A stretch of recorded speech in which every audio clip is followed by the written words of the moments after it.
먹고 살만해졌을 때 인생은 왜 무료하게 느껴질까? 내가 보기에 이 물음의 답은 당사자의 인생 전력을 살펴야 찾아진다. 나는 앞서 파스칼의 상승력 개념을 해석하면서 기만적인 동기부여를 언급한 바가 있다. 자살에서 상승력이 어떤 역할을 하는지 분명히 하기 위해 몇 가지 사례를 살펴보자. 먼저 앞서 세웠던 작업 가설을 다시 상기해보자. 나는 대부분의 자살 시도에서 결정적인 것은 허무함이 작용하는 양식인 지루함이라고 했다. 그러나 지루함이라는 상태는 내가 보기에 자살의 일반적인 정황일 뿐 지금 여기서 개인이 결정하는 자살의 동기를 설명해 주지는 않는다. 나는 지금 여기서 결행되는 자살 시도의 원인이 개인의 인생 전력에서 찾아지리라고 짐작했다. 그러나 개인의 이 인생 전력이라는 것에서 두드러지는 점은 바로 건강함, 활력 넘쳤던 삶의 결여, 공허함이다. 지금 바로 여기서 자살을 감행한 원인을 묻는 질문에 우리는 두 개의 부분적인 답, 그 전모를 설명하지 못하고 부분만 밝히는 답을 가졌을 뿐이다. 이 두 개의 부분적인 답은 이렇다. 관찰 대상으로 삼은 대다수 자살 시도에서 두드러지는 점은 개인의 심리적인 건강함, 관계를 이루고 갈등을 겪으며 문제를 해결하는 능력의 부족, 한마디로 관계 능력의 결손이다. 두 번째, 관찰하는 사례들에서 자살 시도 배경의 특징은 허무함이 작용하는 표현의 지루함, 공허함에 사로잡힘, 쪼그라드는 희망이다. 첫 번째 부분적인 답은 개인의 심리에 해당한다. 심리학의 차원에서 찾아진 답이다. 두 번째 부분은 인간학이라는 사실이다. 우리에게 필요한 것은 두 가지 포괄을 하는 답이다. 그러나 이 답을 얻어내기 위해서는 두 영역을 결합해주는 관계가 어떤 것인지 분명해져야 한다. 심리학 차원에서 관찰하는 정황은 인간의 세계와 씨름하는 과정에서 겪는 사실과 과정이다. 과제, 직업, 타인들, 교원, 집단 등과 씨름하며 자아실현을 도모하는 과정에서 만들어지는 인생 전력은 심리학으로 풀어볼 수 있다. 인간학 분야의 정황은 인격의 성장, 경우에 따라서는 성장 장애를 보여준다. 인간학은 인간을 만남 능력, 신과 독대할 수 있는 능력을 말한다. 그럼 다시 우리에게 중요한 물음을 뒤집어보자. 두 가지 답변의 영역, 심리학과 인간 영역은 어떤 관계를 이룰까? 어떻게 결합할까? 어느 것이 우선일까? 어떤 심리적으로 결정할까? 아니면 거꾸로 심리가 인격을 지배할까? 인격적인 것이 지배할까?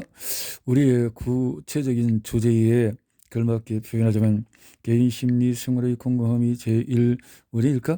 아니면 공허함의 작용으로 지루함과 희망의 퇴색으로 빚어지는 인격의 위축이 제1원인일까? 나는 1차와 2차의 원인의 구분을 당연하게 보는 관찰 방식 자체가 잘못된 전제에서 출발했다고 확신한다. 심리 단계의 현상과 인간 인격 단계의 현상이 맺는 관계는 변증법적이다. 심리와 인격의 관계는 서로 상응합니다.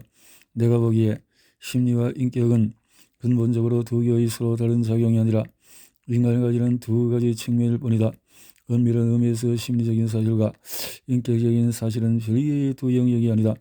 오히려 인간은 심리적인 측면과 인격적인 측면을 함께 가진다. 이에 맞게 두 영역의 관찰 역시 상응해야 한다. 그렇지만 먼저 몇몇 환자의 병력부터 살펴보자.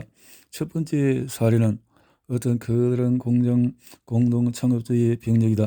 그는 18번째 매우 심한 관절염을 앓았다. 10년 전부터 그는 이 병 탓에 몸을 움직이기가 대단히 힘들 정도이며 늘 통증에 시달렸다. 그래도 그는 공장의 업무를 소홀히 하고 싶지 않았다. 아침 일찍 공장에 출근했지만 조금만 일이 어려워도 감당할 수가 없었다.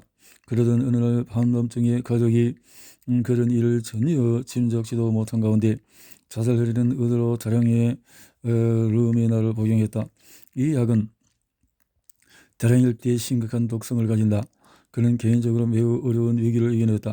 제3제국에서 정치적인 모험을 받아서 적대적으로 내몰려 1945년에 아무런 상황을 이겨내지 못하고 공장을 떠나야 했다. 폭격으로 집까지 이뤘다.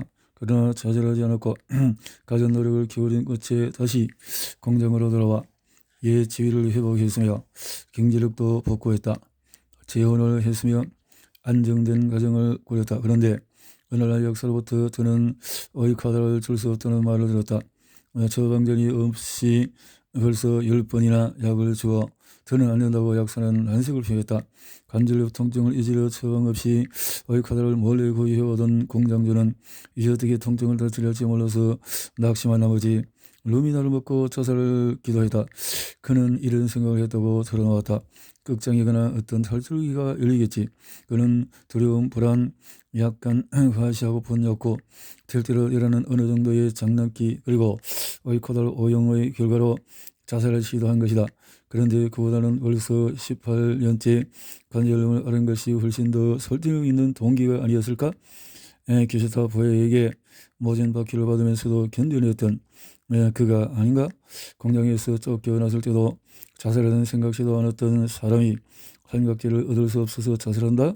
그 어떤 모진 운명의 시련도 끄덕없이 이겨냈던 남자. 이제 개인적으로 복권이 되고 경제적인 안정을 누리는 남자가 약을 주지 않는다고 자살을 시도했다. 약품의 오용도 왜 하필 지금 여기서 자살을 감행했는지 설명하지는 못한다. 그는 벌써 8년째 매일 같은 양의 의코드를 복용하지 않았던가? 그런데 역사와의 사소한 언쟁, 창피하긴 하지만 별다른 어려움이 없이 해결할 수 있었을 상황임에도 그는 자살을 시도했다. 18년 동안 그는 모든 어려운 갈등 싸움을 이겨왔다. 적으로 내몰려서 박해를 받고 해고까지 당하면서도 참아냈다. 관절염은 18년째 앓았으며 의코드라는 8년째 오용했다. 모든 것을 참아냈던 그는 이제 비교적 사소한 일로 납당한 나머지 자신을 독살하려 시도했다. 이후에 나와 가진 면담에서 환자는 언제부터 자살할 생각을 했느냐고 물음에 비교적 최근 한두 해 정도였다고 대답했다. 최악의 먹고 살 걱정은 덜어버린 지금 도대체 이런 인생을 살아야 할 이유가 뭔지 회의가 갈수록 커졌다고 했다. 이렇게 시작된 고민은 날이 갈수록 깊어졌다. 그리고 이 고민의 과정에서 곧바로 덧붙이자면 그런 실존의 문제에 눈떴다. 그리고 답을 얻었다. 인생은 더 살아야 할 가치가 없다. 고민, 실존적인 깨달음, 인생이 지닌 부조리의 인식으로 이어지는 생각의 흐름은 자살을 시도하는 사람에게서 자주 보이는 현상이다. 그리고 나는 이 현상이 정신적인 성격을 가진다고 본다. 이 단계에 이른 사람은 무섭게 침묵하는 가운데 인생으로부터 달아날 궁리를 한다. 물론 이런 의도는 오랫동안에 무의식적으로 잠복한 채 남는다. 그러다가 아주 사소한 일, 정말 아무것도 아닌 사건이 위기의 방아쇠를 당긴다. 마침내 의도로 행동으로 옮기기까지 해당 인물은 주변과의 관계를 점차 잃어가며 가족에게도 예전처럼 신경 쓰지 않는다. 생활은 무척 단조로워진다. 당사자는 예전에 어떻게 살아보고자 안간힘을 썼던 세상을 공허하게만 느낀다. 자신의 내면도 텅 빈 것 같아 괴로워한다. 의미 있는 일이 전혀 없구나. 사람에게는 또는 흥미가 느껴지지 않아. 환자는 가정마저 심드렁하기만 했다. 공장에서도 자신은 필요 없는 사람이라고 느꼈다. 말하자면 세상과의 모든 연관이 깨끗이 끊어진 채 사는 인생이랄까. 잔인한 단조로움이 그의 나날을 물들였다. 관절염의 통증은 약물 중독이나 자살의 근거가 아니라고 그는 인정했다. 의코드는 단조로움을 그나마 견딜 수 있게 해주었고 시간의 무례함을 덜어주었으며 고독함을 있게 해줄 뿐이었다고 말했다. 공적으로나 사적으로나 아무런 목표의식이 없었고 인생을 살아야 할 그 어떤 가치를 찾을 수가 없었다. 예전에 그처럼 소중히 여겼던 도덕 규범도 그림자처럼 허망하기만 했다. 이 사례를 보다 더 깊이 다루기 전에 두 번째 사례부터 살펴보기로 하자. 고위공직자이자 유명한 작가의 부인인 어느 유대인 여성은 제3국의 12년을 가졌는 신고 끝에 간신히 살아남았다. 늘 위험에 시달리며 끊임없이 도망다니던 끝에 결국 중추신경계에 심각한 질환이 생겨서 전신이 마비되어 그녀는 침대에 묶여버리는 신세가 되었다. 남편은 1934년에 공직에서 쫓겨났다. 부부는 혹독하고 생활고에 시달렸다. 12년 동안 그녀는 핸드백에 독약을 넣고 다녔으며 잠자리에서조차 손에서 핸드백을 놓지 않았다. 1945년 남편은 공직에 복귀했다. 박해가 중지되었으며 모든 위험을 이겨냈다. 드디어 공경은 사라졌다. 그런 뒤 2달 뒤에 그녀는 자살을 시도했다. 오후에 남편과 마주 앉아 커피를 마시던 자리에서 사건이 일어났다. 이런 의도를 짐작하게 해주는 조짐은 전혀 없었다. 혹독하기만 했던 위협, 전쟁긍하게 만들던 불안을 이겨내고 행복을 다시 찾은 시점에서 돌연 자살이 시도되었다. 1945년에서 자살 시도 사이의 석 달 동안 그녀는 몹시 불행해했다. 전신이 마비된 자신이 남편에게 짐이 될까봐 불안을 감추지 못했다. 충분히 수긍이 가는 걱정이다. 또 이제 다시 남편을 들러선 화려함과 명성에 그녀는 조금도 관심을 가지지 않았다. 회복했으면 하고 그처럼 간절히 원한 화려함과 명성이 아니던가. 거동조차 할 수 없는 자신의 처지가 분명 불행하기만 했으리라. 그러나 그 모든 어려움을 이겨내고 이제 간신히 안정을 되찾지 않았는가? 자살을 저지르기 전의 나날 동안에 그녀는 침울해서 말이 없었고 몹시 지루했다. 그렇지만 앞서도 말했듯이 자살 의도를 짐작하는 조짐은 아무것도 없었다. 이 사례는 첫 번째 것과 놀라울 정도로 닮았다. 이 경우에도 위협과 고생을 이겨내자 공허감과 단조로움이 고기를 잃었다. 이 경우에도 부조리함의 인식과 더불어 고민이 시작되었으며 한열로 이어졌다. 이 경우에도 동기는 같았다. 인생은 더 살 가치가 없다. 또 이런 동기도 있다. 나는 불필요한 존재다. 게다가 되찾는 chân 아름다움, 남편의 복권과 지위를 누리는 기쁨을 전신마비 탓에 맛보기가 불가능해졌다. 정신의 활력을 잃어 모든 것이 그저 심드렁하기만 했다. 이제 그녀는 오로지 자신에게 의존할 수 있을 뿐이다. 하루하루가 지루하기 짝이 없었다. 지루함은 그칠 줄 몰랐다. 그녀는 매우 예민해졌고 급히라면 짜증부터 냈다. 그녀는 남편과 서로 두는 잘 이해하지 못했다. 목숨을 위해 받은 일이 멈춘 지금 그녀는 세상을 참을 수가 없었다. 이미 오래전에 마비되었음에도 이제 와서야 자신이 무슨 병을 앓는지 속속들이 의식이 되었다. 바퀴에 맞던 시절만 해도 그녀는 세계와의 끈을 놓지 않았다. 그런데 이제 세계는 낯설기만 했다. 위협과 위험에 노출되었던 시절에 긴장을 늦추지 않느라 겪었던 다양한 체험이 소중하기만 여겨졌다. 이제는 체험할 게 더 없다. 그저 자기 자신과 직면할 뿐이다. 이제는 자신의 손으로 시간을 채울 수밖에 달리 도리가 없다. 오로지 단조로운 공허함밖에 한만 남았다. 바꿔 말해서 위협과 박해와 극단적인 어려움이 일상이었던 시절에 그녀는 삶의 의지를 불태우며 놀라울 정도의 인내력을 보여주었다. 이 싸움을 이겨내야 한다는 각오가 그녀 전제의 의미가 되었다. 모든 것을 이겨내자 그녀는 속절없이 공허함에 사로잡혔다. 어찌 보면 진부한 거부감이 그녀로 하여금 허청거리게 만들었다. 다시 말해서 위기, 갈등, 어려움은 그녀를 자살로 내몰지 않았다. 어떻게 해야 위험에서 빠져나갈지 길이 보이지 않는다는 막막함이 자살을 부르지는 않았다. 그녀를 바로 지금 여기에서 자살로 이끈 것은 공허함이라는 원인, 곧 인생을 압박하던 문제들이 돌연 사라져버리고 만들어낸 허무함이다. 바깥으로부터 위협을 받지 않는다면 자발적으로 자신을 위험에 빠뜨리는 것은 분명 인간의 본질 가운데 하나다. 상황에 따라 이런 선택은 자살로 이끌기도 한다. 외부의 조건에 유리한 쪽으로 인생을 만들어주면 인간은 이제 어떻게 살아야 좋을지 모르겠는다고 되묻는다.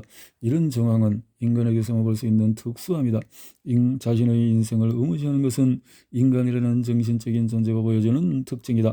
세계가 들볶는 위험이 힘을 잃으면 이런 자기회의는 특히 절박해지고 간절해진다. 삶이 안정을 찾으면 이런 회의가 아주 심각한 위협이 될 수 있다는 점은 오늘날 우리가 놀랍게도 흔히 보는 현상이다. 이 현상에서 나타나는 것은 일종의 분열이다. 생물적인 존재로 살아가는 데 필요한 안정적인 조건이 확보되면 인간은 오히려 무료함과 의미의 갈증을 느낀다. 그저 먹고 사는 생물적인 존재일 뿐 정신적인 의미로 충만한 인생을 살아가는 것이 불가능하다면 인간은 자살의 충동을 느낄 수 있는 것이다. 이처럼 생물적인 삶과 의미 있는 인생을 따로 떼어놓는 분열이 자살을 부른다. 어느 뭐로 보나 인간은 자연과학과 기술이 생물적인 존재로서의 삶을 풍요하게 만들어줄수록 자신의 본격적인 인생이 더 공공하고 무료하다고 여긴다. 그만큼 자살의 위험이 커진다. 생물적인 조건이 극단적으로 만족되면 반대의 극단으로 인간은 자신을 이해하지 못하는 무기력함, 어찌하면 좋을지 모르겠다는 황망한 절망감을 보인다.